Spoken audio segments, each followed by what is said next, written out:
Bismillahirrahmanirrahim. Assalamualaikum warahmatullahi wabarakatuh.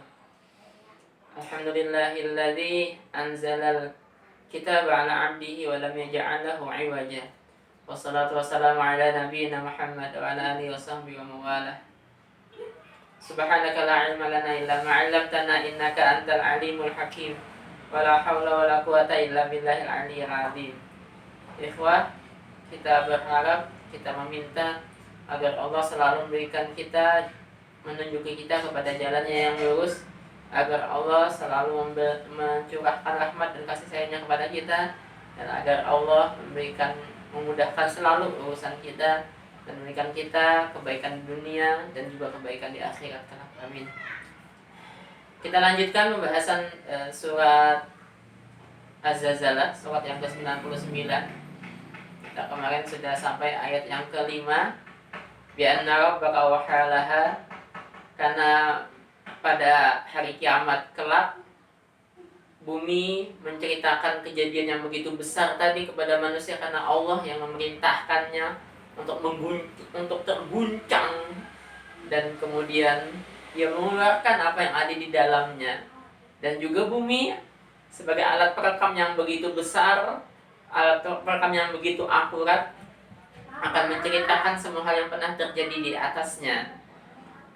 Kebaikan yang kita lakukan, maka bumi akan merekamnya. Dan kejahatan juga yang kita lakukan, maka bumi akan merekam semua hal itu tadi itu, dan akan menceritakan nanti di akhir kiamat. Salah satu yang akan menjadi saksi Allah adalah bumi ini. Dan tempat mana yang kita tidak berbicara di atas bumi? Biar kita tinggal di apartemen di lantai berapapun, tetap aja itu di atas bumi juga. Di atas bumi juga. Makanya ini salah satu kan yang kita ambil. Kenapa kemudian kita sunnah untuk berpindah-pindah dalam melakukan sholat sunnah kan ya. Setelah sholat fardu, kemudian kita berpindah ke tempat di sampingnya atau ke belakangnya ketika melakukan sholat sunnah. Karena tempat kita berpijak nanti akan menjadi saksi kebaikan kita di hari kiamat, dan kita butuh saksi-saksi kebaikan ini. Maka dimanapun kita berada, lakukanlah kebaikan di dalamnya. Dimanapun kita bertempat atau kita sedang ada dimanapun, maka lakukanlah kebaikan di dalamnya. Ini yang juga sering saya sarankan untuk kita saat berkendara, misalnya bawa mobil, bawa motor, bawa sepeda, atau kita jalan kaki, maka lakukanlah kebaikan di dalamnya. Misalnya kita sambil bawa mobil, sambil bawa motor, sambil berzikir, sambil baca istighfar, sambil baca tasbih atau baca sholawat, atau kalau kita yang sedang menghafal Al-Quran, sambil jalan itu sambil kita murojaah, mengulang hafalan kita. Karena semua yang kita lewati tadi, jalan-jalan yang kita lewati tadi akan menjadi saksi, akan terekam apa yang kita lakukan tadi itu, hingga akan menjadi kebaikan. Hingga maka apalagi kita naik pesawat misalnya, di bumi Allah yang begitu jauh yang kita lewati, begitu luasnya bumi Allah yang kita lewati ini, maka di sepanjang perjalanan kita itu akan menjadi saksi semua yang kita lewati tadi itu, bahwa kita telah melakukan kebaikan di dalamnya. Maka perbanyaklah kebaikan-kebaikan ketika kita sedang di jalan itu. Maka juga kalau kita di jalan, jadi sambil zikir, kita bawa motor sambil zikir, sambil murojaah, maka itu juga menghindarkan kita dari kata-kata yang kotor, kata-kata yang keji. Karena begitu banyak yang terjadi di jalan yang kita bisa saja mengumpat orang yang ada di jalan, maka akan terhindar dari perbuatan itu. Akan mengisi waktu kita juga menjadi lebih maksimal kalau kita sambil melakukan kebaikan di dalamnya. Ikhwan, kita lanjutkan ke ayat yang ke-6. Yauma idzi yasdurun nasu ashtatan liyuraw a'malahum. Pada hari ini manusia akan dikeluarkan dari kuburnya, akan dibangkitkan dalam kondisi berkelompok-kelompok, afwaja. Inna yawmal fasli kana miqata yawma yunfakhu fis-suri fatatuna afwaja. Pada hari ketika ditiupkan sangkakala, kalian akan datang dalam berkelompok-kelompok, katanya Allah Subhanahu wa ta'ala ya. Begitu juga dalam surat Az-Zumar Allah sampaikan, Allah sampaikan semua baik yang beriman, baik yang kafir akan berkelompok-kelompok akan bergerombol-gerombol. Wasiqal ladzina kafaru ila jahannama zumara. Akan dihalau orang-orang kafir ke neraka jahanam dalam kondisi berkelompok-kelompok, bergerombol-gerombol. Begitu juga yang betul, wasiqal ladzina taqaw rabbahum ila jannati zumara. Tapi orang beriman akan dihalau ke surga juga dalam kondisi berkelompok-kelompok, tidak sendirian-sendirian, ada jamaah-jamaahnya. Bagaimana kondisinya kelompok itu ya tergantung dengan apa yang dilakukannya di dunia ini. Seorang koruptor akan berkelompok dengan para koruptor juga. Mereka yang suka mabuk akan berteman dengan mereka yang suka mabuk juga. Mereka para pencuri, mereka juga akan berteman dengan para pencuri juga. Apa yang paling dominan yang dilakukannya di dunia ini, maka itu yang akan menjadi temannya. Sampai ada satu gambaran hadis kan ya, nanti manusia dikumpulkan di padang mahsyar tadi itu, ada yang berwajah monyet, ada yang berwajah tikus, ada yang berwajah babi, ada yang berwajah anjing. Tergantung bagaimana kelakuannya di dunia ini. Liyurau a'malahum, untuk diperlihatkan bagaimana amal mereka di dunia ini.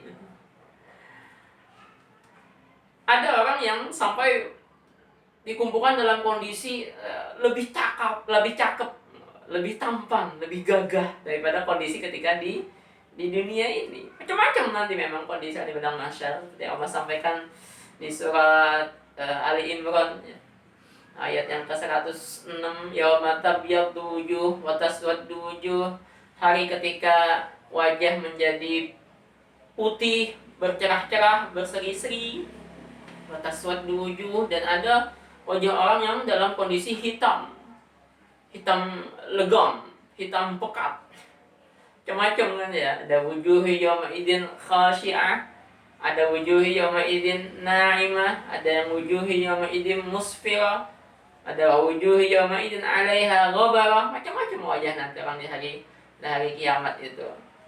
Nah, kita selalu meminta kepada Allah agar dibangkitkan nanti di hari kiamat di padang mahsyar tadi, dikumpulkan bersama mereka yang wajahnya berseri-seri, wajahnya cerah, wajahnya putih tadi itu. Ada juga yang dalam kondisi di padang mahsyar nanti dibangkitkan di hari kiamat nanti, orang yang katanya Rasulullah SAW itu tenggelam oleh keringatnya karena saking dekatnya matahari, hingga mereka yang di padang mahsyar itu mengucurkan keringatnya sampai ada yang tenggelam oleh keringatnya. Nanti yang tenggelam dengan keringatnya akan berteman dan sekitarnya dengan mereka yang juga tenggelam dengan keringatnya. Walaupun ada yang bersebelahan dengan yang lain, yang akan mempengaruhi yang lainnya. Ada orang yang sampai keringatnya sehidungnya, ada yang selehernya, ada yang sedadanya, ada yang sepinggangnya, ada yang lututnya, ada yang semata kakinya, ada yang bahkan tidak ada keringatnya mempengaruhi, tidak ada keringat yang mengganggunya. Benar-benar liyurau a'malahum, untuk memperlihatkan hasil perbuatannya di dunia ini. Ada yang dalam kondisi buta, katanya Allah dalam surat Thaha, "Man a'rada 'an dzikri fa inna lahu ma'isyatan danka wa nahsyuru yaumal qiyamati a'ma." Orang yang berpaling dari peringatan Allah, dari Al-Qur'an, hidupnya akan sempit, dan nanti di hari kiamat akan dibangkitkan dalam kondisi buta. Sampai dia mengatakan, qala rabbi lima hasyartani a'ma wa qad kuntu basira. Wahai Rabb, kenapa engkau membangkitkanku dalam kondisi buta, padahal aku sudah waktu di dunia normal, melihat dengan normal. Macam-macam. Cuman yang jelas ini adalah gambaran nanti bagaimana setelahnya. Kalau orang dalam kondisi baik-baik saja di hari kiamat, di padang mahsyar nanti, apalagi dia dalam kondisi yang lebih baik daripada kondisi dia di dunia, lebih cakep, tadi berpakaian lengkap, sampai Allah gambarkan, Rasulullah SAW menggambarkan misalnya mereka yang mendidik anaknya hafal Quran akan mendapatkan mahkota kemuliaan nanti di padang mahsyar, akan mendapat jubah kemuliaan nanti di padang mahsyar. Ini gambaran nanti setelah itu, masa-masa setelah padang mahsyar, ditimbang amalannya, diberikan kitabnya, apakah di sebelah kanan atau sebelah kiri, kemudian melewati sirat, kemudian dia masuk surga atau neraka. akan menggambarkan masa sesudahnya itu. Dalam kondisi sangat baik, maka insya Allah catatan amalnya akan diberikan dari sebelah kanan. Yang lebih berat adalah catatan timbangan kebaikannya, melewati siratnya akan mudah sekali dan akan masuk ke dalam surganya Allah, insya Allah, amin. Begitu juga yang sebaliknya tadi itu, akan tergantung sekali dengan bagaimana kondisi apa yang biasa kita lakukan di dunia ini. Dan kita akan, walaupun tidak kenal, walaupun bahkan tidak semasa, tapi akan ashtata, akan berkelompok dengan orang yang semisal dengan kita. Hanya kita juga berusaha di dunia ini untuk berteman dengan orang-orang soleh, agar nanti di hari kiamat kita berkumpul dengan mereka lagi, mereka mengingat kita lagi. Salah satu juga amalan untuk kita mendapatkan kebahagiaan, keselamatan di padang mahsyar ini adalah kita membiasakan untuk berwudu, menjaga kesucian. Karena nanti katanya Rasulullah SAW kan, salah satunya kita disunnahkan untuk memperpanjang batas wudu kita, misalnya yang seharusnya cuma 1 sampai siku ketika membasuh tangan, maka dipanjangkan sampai segini, sampai lebih dari siku. Itu juga agar tubuh kita bercahaya nanti di hari kiamat dan lebih panjang cahaya nanti karena kita panjangkan batas wudhu kita. Maka ini salah satu amalan yang paling mujarab insya Allah agar kita mendapatkan keselamatan nanti di padang mahsyar. Salah satunya dengan kita selalu menjaga wudhu ini. Ikhwah, maka faman ya'mal misqala dzarratin khairan yarah. Maka siapa yang berbuat kebaikan walaupun hanya sebiji dzarrah, maka dia akan melihat hasilnya. Maka dia akan mendapatkan hasilnya. Tidak ada yang terlepas, tidak ada yang lewat, tidak ada yang hilang dari apa yang kita lakukan. Kedipan mata kita akan ada hitungannya di sisi Allah. Gerakan bibir kita akan ada hitungannya di sisi Allah. Anggukan kepala kita juga seperti itu, akan ada hitungannya di sisi Allah. Dan begitu juga kalau kebaikan yang kita lakukan ada hitungannya. Makanya Rasulullah SAW mengingatkan kita, takutlah, jagalah diri kita dari api neraka walaupun hanya dengan sebiji tamroh, dengan sebiji kurma. Ittaqun nar walaupun hanya dengan sebiji kurma saja.